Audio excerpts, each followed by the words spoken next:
오늘 본문은 아브라함이 아브라함으로 이름이 바뀐 다음에 새롭게 하나님을 만나는 장면입니다. 이 장면은 지금까지 아브라함이 하나님을 만난 것과는 전혀 다른 모습입니다. 아브라함은 마물에 상수리 숯불 근처에 장막을 치고 거기 거주하고 있었습니다.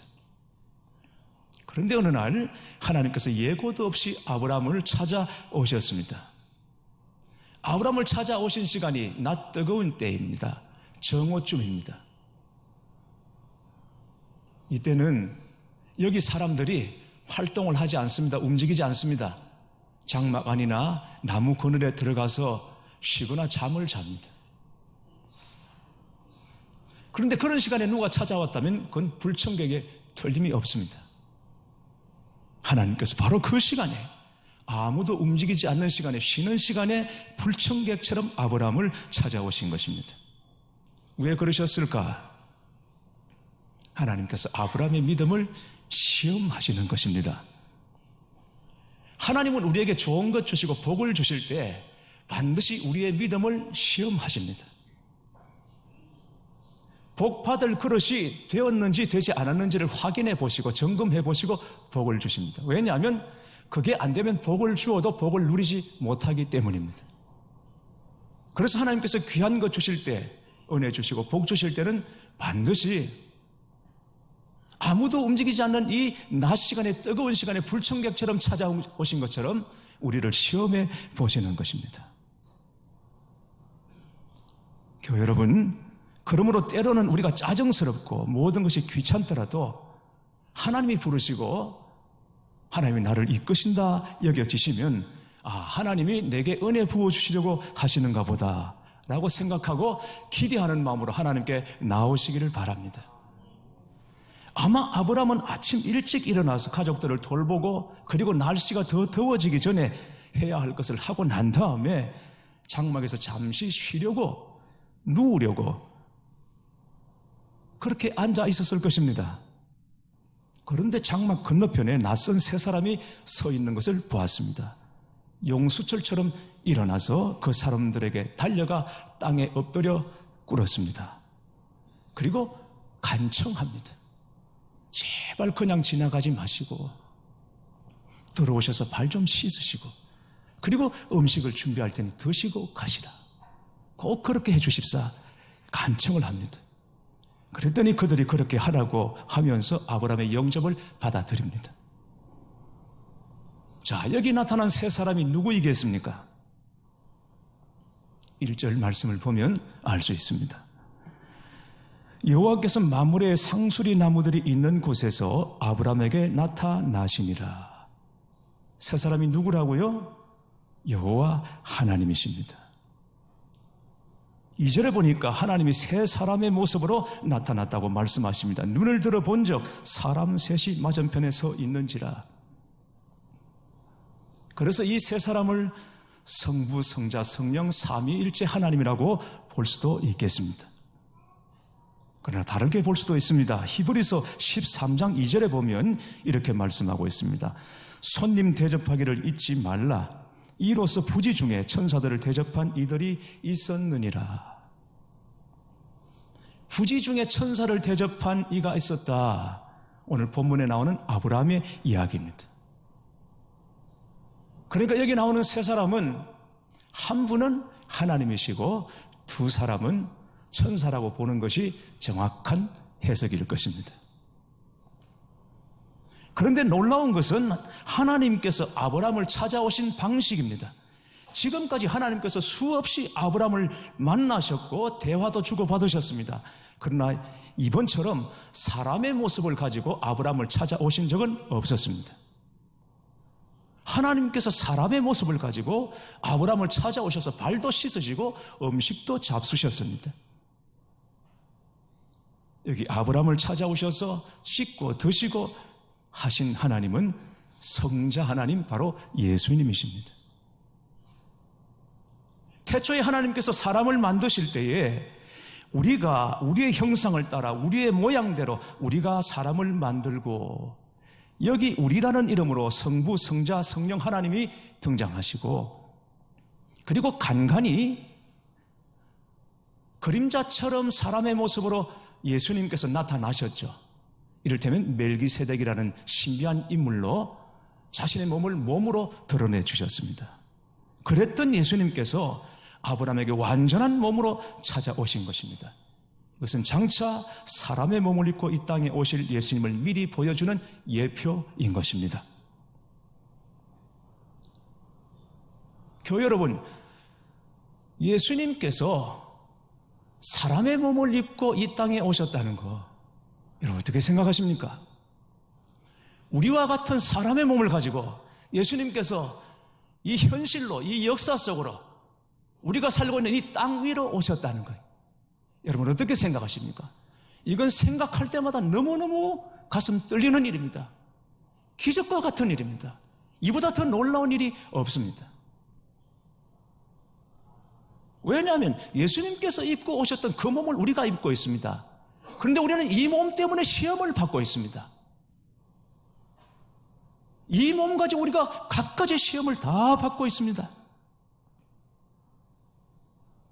이 몸을 갖고 있기 때문에 먹어야 하고, 이 몸을 가지고 있기 때문에 때로는 좌야 하고 쉬어야 하고, 그리고 병들면 아프기까지 합니다. 그래서 우리가 하는 말이 이 몸 때문에 뭐가 안 된다라고 말하죠. 몸이 바빠서, 몸이 힘들어서, 몸이 피곤해서 할 수 없다라고 우리는 말합니다. 그러나 예수님은 이 몸을 가지고 하나님의 뜻에 순종하셨습니다. 그래서 우리 또한 이 몸으로 하나님의 뜻에 온전히 순종할 수 있는 길을 열어주신 것입니다. 오늘 이 시간에 드리는 이 예배를 하나님께서 흠양하신다고 여러분은 믿으십니까? 여러분의 예배를 하나님께서 기뻐하신다고 믿으십니까? 그러나 안타깝게도 그런 일이 없기를 바라지만 때로는 우리의 예배를 받지 않으실 수도 있는 것입니다. 그것은 다른 것이 아니라 형식으로 드리는 예배입니다. 하나님은 영으로 드리는 예배를 기뻐하십니다. 영과 진리로 드리는 예배를 하나님 기뻐하십니다. 그러면 영과 진리로 드리는 예배는 어떤 예배를 말하는 것입니까? 영과 진리로 드리는 예배는 몸으로 드리는 예배인 것입니다. 로마서 12장 1절에 그러므로 형제들아 내가 하나님의 모든 자비하심으로 너희를 권하노니 너희 몸을 하나님이 기뻐하시는 거룩한 산제물로 드리라. 이는 너희가 드릴 영적 예배니라. 우리 몸을 쳐야 합니다. 우리 몸을 하나님께 드려야 합니다. 누워서 마음만 드립니다. 이건 아닙니다. 그럴 수가 없는 것입니다. 그래서 예배 중에 떠오르는 잡념들을 쫓아야 하고 때로는 졸음도 이겨가며 우리가 주님 앞에 이 몸을 드리는 것입니다. 우리가 몸을 가졌음에도 불구하고 우리 혈기나 정욕대로 살지 않고 하나님의 뜻 앞에서 자신을 복종시키는 것만큼 귀한 것이 없습니다. 이게 순종이고 이게 충성인 것입니다. 그런데 오늘 말씀을 잘 보시면 좀 이상한 것이 있습니다. 그건 뭐냐면 아브라함의 행동입니다. 아브라함이 평소 그답지 않게 지나칠 정도로 흥분하고 있더라는 것입니다. 6절, 7절 말씀을 보십시오. 아브라함이 급히 장막으로 가서 사라에게 이르되 속히 고운 가루 세 쌀을 가져다가 반죽하여 떡을 만들라 하고 아브라함이 또 가축대 있는 곳으로 달려가서 기름지고 좋은 송아지를 잡아 하인에게 주니 그가 급히 요리한지라. 여기 보면 같은 의미로 계속 반복해서 나오는 단어가 급히, 속히, 달려가서라는 말입니다. 아브라함이 나그네를 영접하고 급히 장막으로 들어가서 아내에게 속히 떡을 만들라며 빨리. 그리고는 말이 끝나기도 무섭게 밖으로 뛰어나갑니다. 이제는 하인에게 송아지를 빨리 잡으라고 말합니다. 그런데 마음이 급한 나머지 기다리지를 못하고 자기가 달려가서 송아지 한 마리를 잡아다가 기름진 송아지, 좋은 송아지 한 마리를 잡아다가 주고는 빨리 요리하라고, 급히 요리하라고 하인들을 채근하는 것을 볼 수 있습니다. 아브라함이 흥분하고 있습니다. 99세 노인입니다. 이 99세 노인이 마치 어린아이처럼 들떠서 이리 뛰고 저리 달리고 있습니다. 정신이 없는 모습을 볼 수 있습니다. 급히, 빨리, 속히 달려고. 이 짧은 두 구절 속에 아브라함이 정신을 못 차리고 동분서주하고 이리저리 움직이는 것을 볼 수가 있습니다. 떡 만드는 것 보십시오. 고운 가루 세서화로 떡을 만들겠습니다. 이게 지금으로 계량하면 양이 어느 정도 되는지 여러분 아십니까? 세서화로, 고운 가루 세서화로 떡을 만들라. 한 서화가 40kg입니다. 그러니까 세서화라 그러면 120kg. 거의 한 가마 반이 됩니다. 그걸 누구 먹으라고? 세 사람 먹으라고. 그러니까 지금 아브라함이 계산이 없는 거예요. 아브라함이 지금 제정신이 아닌 거예요. 세 사람 먹을 정도면 그저 한 대 정도 그래도 남습니다. 그런데 120kg 한 가마 반을 갖다 주면서 빨리 떡을 만들어라. 그리고는 채근합니다. 커피하라. 아무래도 아브라함의 모습이 정상적이지 않습니다. 교회 여러분,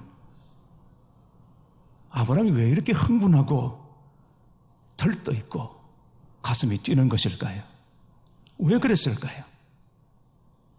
하나님 만난 사람의 감격인 것입니다. 하나님 만난 사람 속에는 불이 있습니다. 이것을 충만함이라고 말하는 것입니다. 아브라함은 새 나그네를 대접하기 위하여 고운 가루와 기름지고 좋은 송아지를 준비했습니다. 여러분, 고운 가루, 기름지고 좋은 송아지는 평상시에 그냥 해먹는 것이 아니에요. 구약성경 레위기를 보면 고운 가루, 기름지고 좋은 것은 하나님께 제물로 드릴 때 쓰는 것입니다. 제물용인 것입니다. 그러니까 아브라함이 새 나그네를 대접한 것이 아니라 결국 하나님을 영접했고 하나님을 대접했고 하나님을 만난 것이 된 것입니다.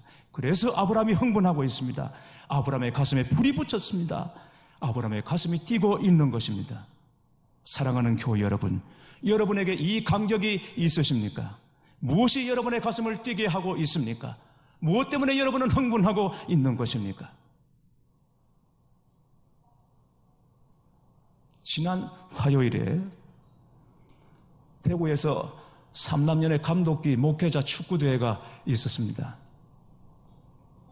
축구를 하면 주심이 있고 부심이 있는데 제일 힘든 축구 심판이 목사들 축구할 때 심판 보는 겁니다. 왜냐하면 운동장에 들어가 있는 선수들이 다 진리이기 때문입니다. 인이냐 아웃이냐 그게 다 내 눈 안에 있습니다. 그래서 목사들 축구할 때 심판을 보려면 순교를 각오하고 심판을 봐야 되는 겁니다. 그런 축구 경기에서 우리 부산 남지방이 당당하게 준우승을 했습니다. 이전에 없던 일입니다. 이전에는 선수가 부족해서 어디 간식을 좀 주면서 선수 하나 꺼달라 부탁을 해가지고 그래서 억지로 데려왔더니 그게 스파이가 돼가지고 그냥 골을 먹게 만들고 이런 수모를 우리가 당했던 거죠. 근데 이번에는 선수들이 남아서 어디 필요 없냐 보낼까 이런 생각을 하고 경기를 했는데 전통적으로 계속 1등을 해왔던 제주지방과 아주 그냥 비등한 경기를 펼쳤습니다.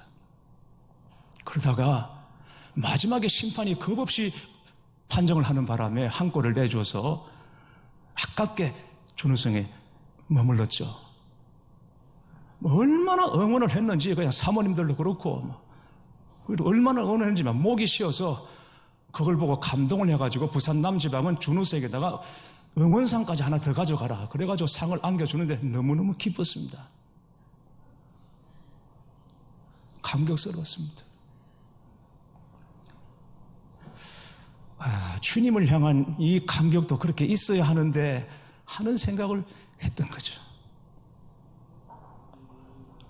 주님을 사모하는 마음, 주님을 환호하고 주님을 열광하고 주님을 갈급해하는 이 마음이 그래서 주님 때문에 목이 터져라 찬양을 하고 주여 주여 주여 부르며 기도하고 그리고 주님을 즐거워하고 기뻐하고 그래야 하는데 그게 도대체 우리에게 언제적 경험인 것입니까? 여러분 무엇 때문에 가슴이 뛰고 무엇 때문에 흥분하고 있는 것입니까? 아브라함이 만난 하나님을 사라도 만납니다. 아브라함의 대접을 극진한 대접을 받으신 하나님께서 사라가 어디 있는지를 물으십니다. 장막에 있다고 아브라함이 대답하니까 하나님께서 말씀하십니다. 내년 이맘때에 아들을 낳게 될 것이다. 사라 들으라고 하시는 말씀입니다. 그랬더니 사라가 장막 문 안에서 들었습니다. 그러나 그 말씀이 믿어지지 않았습니다. 그래서 속으로 웃었습니다. 그리고 하는 말이 내가 노쇠하였고 내 주인도 늙었으니 내게 무슨 즐거움이 있으리요. 내년 이맘때에 아들이 있을 것이라 믿어지지 않았습니다. 웃었습니다. 그게 될까? 말씀 드리고 속으로 했다 그랬습니다. 드러내서 웃은 것도 아니고 드러내서 말한 것도 아니고 그게 어떻게 될까요? 내게 무슨 즐거움이 있을까요? 사라가 그랬습니다. 그냥 생각으로 한 겁니다. 그런데 하나님께서 그걸 아셨습니다. 왜 웃었냐? 안 웃었는데요. 아니다, 너 웃었다. 여러분, 웃고 안 웃고 그게 중요합니까? 하나님이 지금 고작 그 웃은 것 가지고 안 웃었다 하는 것 가지고 이게 신랑이를 부리는 겁니까? 그러나 여기 굉장히 중요한 사실 하나가 사라가 깨달았다는 것을 말해주고 있습니다. 사라는 하나님이 멀리 계신 줄 알았고 그저 남편의 하나님인 줄 알았는데 하나님이 사라의 마음까지도 알고 계시더라는 것입니다. 마음속으로 한 말입니다. 생각한 겁니다. 그런데 하나님은 그 사라의 생각까지도 아시고 그 사라에게 말씀하시기 위해서 아브라함을 찾아오셨다는 것입니다. 결국 사라는 약속하신 대로 1년 뒤에 이삭을 낳습니다.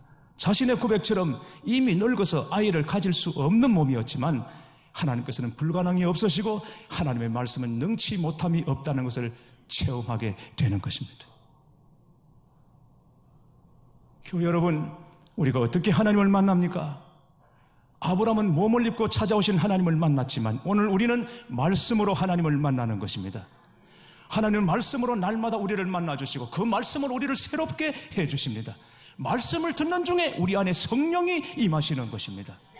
사도행전 10장 44절에 베드로가 이 말을 할 때에 성령이 말씀 듣는 모든 사람에게 내려오시니 베드로가 이방인 고넬료의 집에 청함을 받고 가서 말씀을 전할 때 그 말씀을 듣는 사람들 안에 성령이 내려오셔서 그 성령으로 말미암아 고넬료와 가족과 친구와 친척들이 다 하나님을 만나는 대역사가 일어난 것입니다.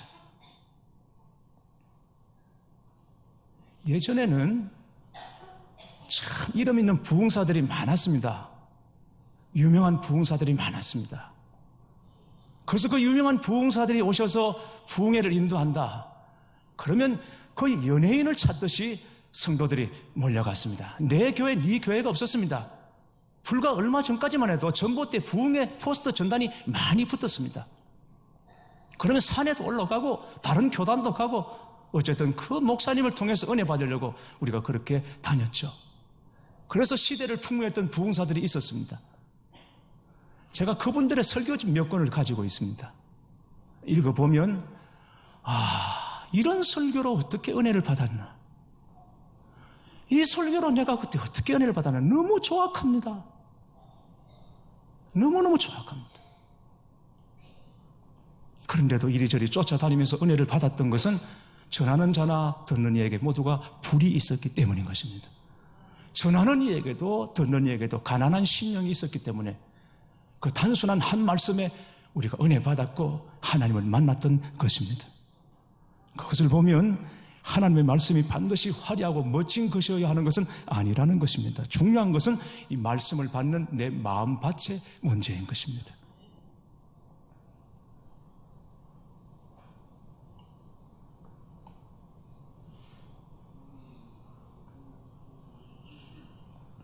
요즘 우리 큐티 본문이 느헤미야입니다. 느헤미야 주제는 간단합니다. 70년 바벨론 포로 생활하던 이 포로민들이 다시 돌아와서 이 귀한민들이 다시 예루살렘 성전과 성벽을 재건하는 이야기입니다. 거기에 많은 방해가 있습니다. 회방이 있고 대적자들의 방해가 있었습니다. 그러나 느헤미야, 스룹바벨, 에스라 같은 이 지도자들이 그 방해를 다 이겨내고 성전 성벽 공사를 피력하고 맙니다. 그 이야기가 느헤미야 7장까지 이야기입니다. 그걸 보면 느헤미야는 7자로 엔딩입니다. 그렇게 끝이 나도 전혀 무리가 없습니다. 근데 느헤미야는 13장까지 갑니다. 하나님이 이루시려고 했던 예루살렘 성벽 성전을 쌓는 일은 7장에서 끝이 납니다. 그런데 느헤미야의 하이라이트 백미는 바로 8장에 나옵니다. 성벽 성전 공사를 피력하고 난 다음에 백성들이 이제 좀 쉬자, 먹자, 마시자 그러지 않고는 곧바로 수문앞 광장으로 소집을 합니다. 총회를 엽니다. 그리고는 제사장이자 학사인 에스라에게 율법을 낭독해달라고 요청합니다. 자기들이 급하게 강단을 만들고 여기 서서 율법을 낭독해 주십시오. 그 시간이 새벽 시간이었습니다. 그래서 학사 에스라가 율법을 가지고 낭독합니다. 낭독하는 중에 사람들이 자리에서 다 일어서기 시작하고 곧이어서 여기저기 흩기더니 온통 수문 앞 광장이 울음바다가 되고 말았습니다. 새벽부터 정오까지 장장 6시간 동안입니다. 한 사람도 거기 자리를 뜨지 않습니다. 울음바다가 되었습니다. 그때 에스라와 느헤미야가 오늘은 여호와의 성일이니 근심하지 말라, 울지 말라, 기름진 것을 먹고 단 것을 마시고 우리가 여호와를 기뻐하고 즐거워하자.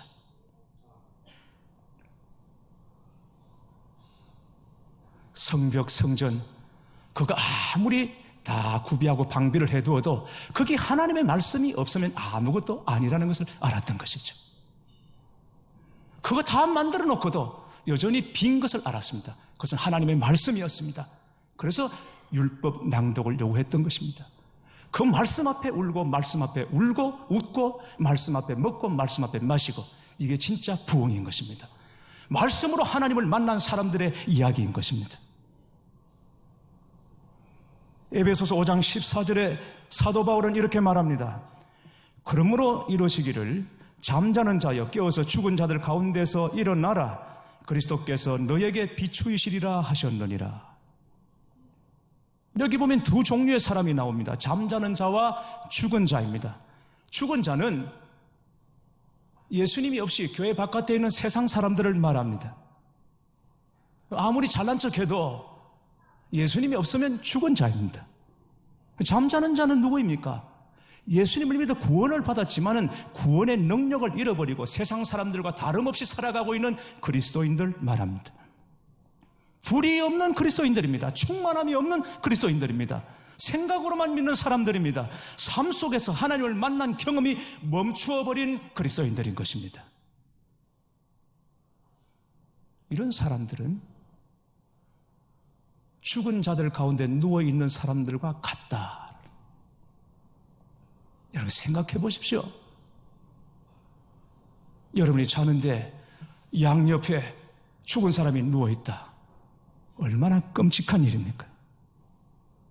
그러나 주님 만나는 경험이 없이, 날마다 주님을 새롭게 만나는 경험 없이, 불이 없이, 뜨거움이 없이, 충만함이 없이 살아가는 것은 결국은 죽은 자들 가운데 누워있는 그리스도인들과 같다. 잠자는 자들이여 깨어나라. 교회 여러분, 거룩한 불을 되찾아야 합니다. 충만함을 회복해야 합니다. 여러분의 고정관념을 좀 버려보십시오. 여러분의 스타일을 조금만 바꾸어 보십시오. 스타일 그렇게 중요한 것입니까?